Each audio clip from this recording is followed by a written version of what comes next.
You see, it's not like people don't want to ask for help, but your behavior is bad, and now they think everyone is the same.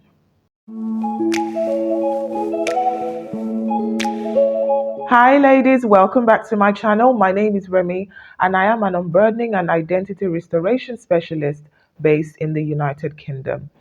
Today, I want to talk about some reasons why people don't ask for help because as an unburdening coach, as an identity specialist, I am an advocate for people speaking up and asking for help. And one thing that I have realized based on my experience with my clients and based on my personal experience as well is that people don't want to ask for help. And when you look at it, a lot of the reasons are valid.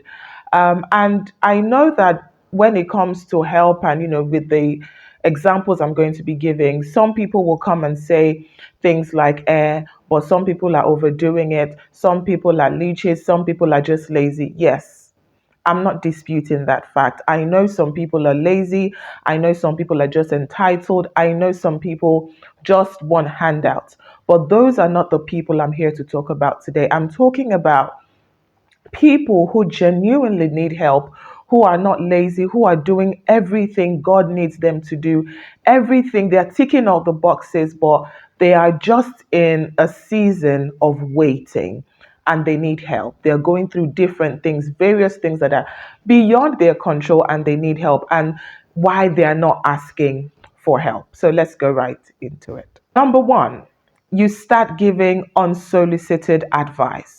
So let's use money as an example because I always say something. If you have not been in a situation where you don't have food to eat, where you actually need money, I don't think you understand waiting because you must understand that asking for help is really hard. It's one of the hardest things to do.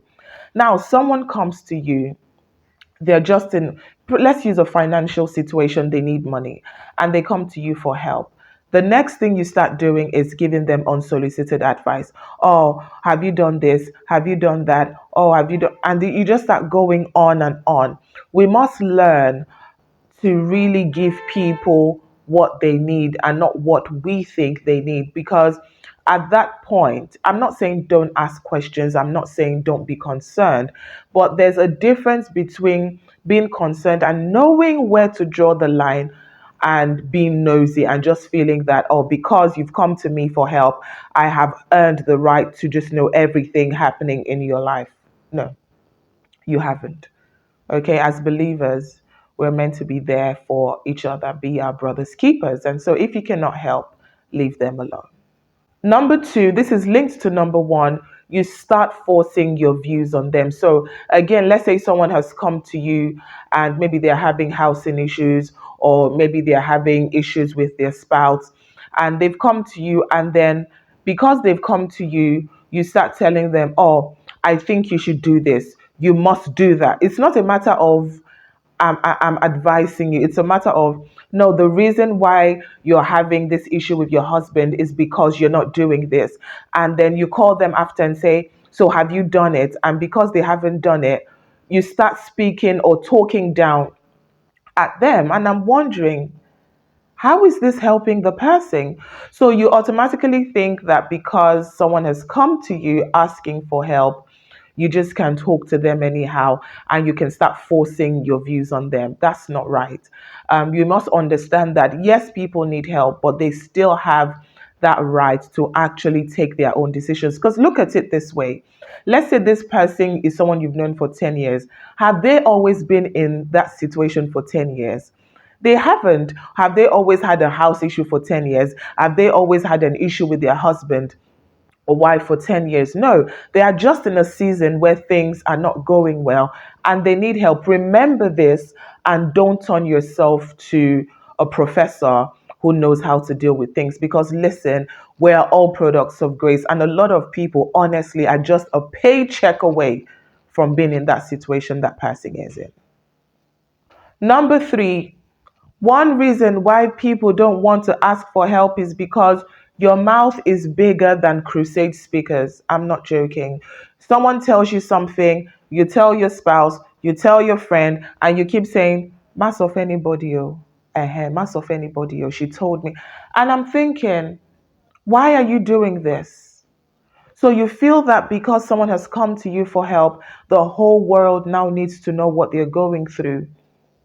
It's important that we understand that as believers, when people come to us at their lowest moments, how we handle this situation will actually help them to understand what love really is, what it means to say we love our neighbors as ourselves, to understand the love of Christ. But you don't need to start sharing their gist and then they are walking past people and everybody's like, using their heads to talk, or everybody now knows what they are talking, what they are going through. If they want people to know, they will share it. And if you feel, because some people will say, well, I just shared it because I thought that person could help. If this is where you're coming from, speak to the person and say, I feel this person can help. Are you okay with me sharing? And if they say no, please respect that. Pray for them. Prayer. Yeah? You can talk to God. Tell God. Don't tell another human being. Fourth point, you think because they have come to you for help, they're stupid. And then the next thing we start seeing is blatant disrespect and see finish. See finish is a Nigerian term for disrespect. I don't know how else to explain this, but because someone needs help, you now see them, and maybe someone like you used to respect them and say, hello, sir. You just see them, hello, hi, or you just start talking down at them, and your tone of speaking to them has changed just because you know what they're going through. They call you, you start avoiding their calls. They send you messages you blatantly ignore. You must understand that, yes, this person is in a difficult season, but it doesn't make them stupid. People go through difficult times. That you're a Christian does not mean that you will not go through trials and tribulations. Are you reading your Bible at all? What happened to Abraham? What happened to Joseph? We have the story of David. Should I go on? So you must understand that disrespecting people because they have come to you for help is one reason why they won't speak. People, will choose to die in silence rather than seek help. This situation has happened before, and I was asking God, like, why didn't this person share? And the Lord said, look at what is happening. If this person had shared, this person knew that they could not get long-term help. It will be a thing of everybody just coming and acting like they care, and then it will become gossip, and then this person will now have to start dealing with unforgiveness because of the blatant disrespect that has come from them asking for help. So you must understand that it's not like they don't want to ask for help, but you people are disrespecting people. You are acting anyhow. And this is not godly in any way. If anything, is witchcraft. Honestly, it is. Number 5.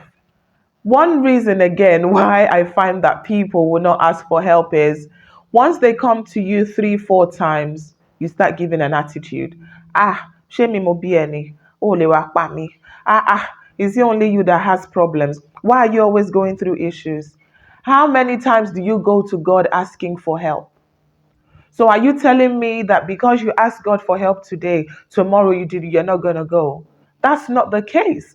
If you know you can't help them, just explain to them and say, unfortunately, at this time, I can't help you. Don't give an attitude. Don't start ignoring their calls. We must learn to extend the grace that God shows to us onto other people. Like I said, not everybody is lazy. Not everybody is entitled. Some people are in truly difficult seasons by no fault of theirs. Sometimes they need you to hold their hands. If you find that, okay, this person is coming over and over, pray for them and look for a way to actually get into the situation to help them and align with God to get out of that difficult season. God needs collaborators. God needs us as godly, elegant women to stand in the gap spiritually, physically for our sisters and brothers who are genuinely going through hard times. Because, today is what we see. Tomorrow is not promised. You don't know. No one is above trials and tribulations. My sixth and final point today is help may not even come. So, what do I mean? So, you have a situation where someone will call and say, hello, I need help. And you will not be like, and you're like, what kind of help? So, I will use money again because I find that money is that thing that is most times a thing. So they've come to you and you're like, okay, how much do you need? What do you need it for? So you make them tell you the entire story, knowing fully well that you're not going to help them. Once they're finished telling you the story, now say, yeah, I don't have it. Or if you had come yesterday. So why did you make the person, why did you get their hopes up high, sharing stories, thinking that you'll actually help them?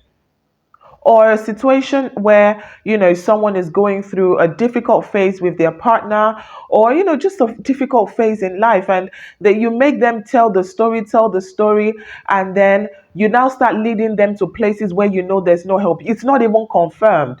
You're just like, go to this place, just do it like that, and you're like, sorry, I don't know any, like, you just literally lead people on. You lead them nowhere. You lead them, leaving them worse off than when they came to you.